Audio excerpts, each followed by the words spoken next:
بسم اللہ الرحمن الرحیم۔ السلام علیکم ورحمۃ اللہ وبرکاتہ۔ الحمدللہ، آج ہم سورہ بقرہ کی آیت نمبر 84 پڑھنے اور سمجھنے جا رہے ہیں۔ دعا ہے اللہ رب العزت ہمیں سمجھ کر عمل کی توفیق عطا فرمائے، آمین یا رب العالمین۔ اعوذ باللہ من الشیطان الرجیم، بسم اللہ الرحمن الرحیم۔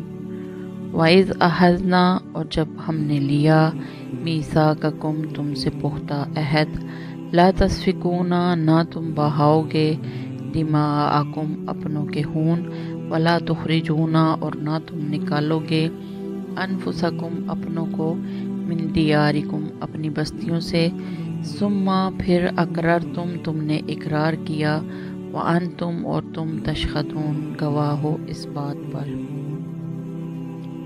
وَإِذْ أَخَذْنَا مِيثَاقَكُمْ لَا تَسْفِكُونَ دِمَاءَكُمْ وَلَا تُخْرِجُونَ أَنفُسَكُمْ مِنْ دِيَارِكُمْ ثُمَّ أَقْرَرْتُمْ وَأَنْتُمْ تَشْهَدُونَ، اور یاد کرو جب ہم نے تم سے پکا عہد لیا تھا کہ تم ایک دوسرے کا خون نہیں بہاؤ گے اور اپنے آدمیوں کو اپنے گھروں سے نہیں نکالو گے، پھر تم نے اقرار کیا تھا اور تم خود اس بات کے گواہ ہو۔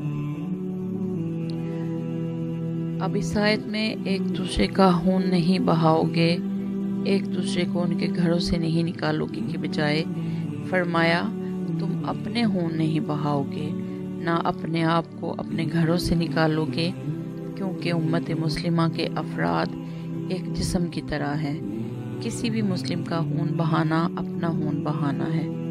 رسول اکرم صلی اللہ علیہ وسلم نے فرمایا، تمام مومن اپنی باہمی دوستی، ایک دوسرے پر رحم، ایک دوسرے پر شفقت میں ایک جسم کی مانند ہے۔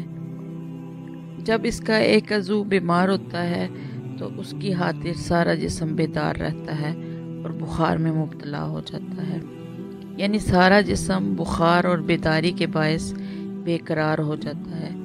سیدنا ابو ہریرہ رضی اللہ عنہ بیان کرتے ہیں کہ رسول اکرم صلی اللہ علیہ وسلم نے فرمایا، ہر مسلمان پر دوسرے مسلمان کا خون، اس کا مال اور اس کی آبرو حرام ہے۔ دعا ہے اللہ رب العزت ہمیں سمجھ کر عمل کی توفیق عطا فرمائے، آمین یا رب العالمین۔ السلام علیکم ورحمۃ اللہ وبرکاتہ۔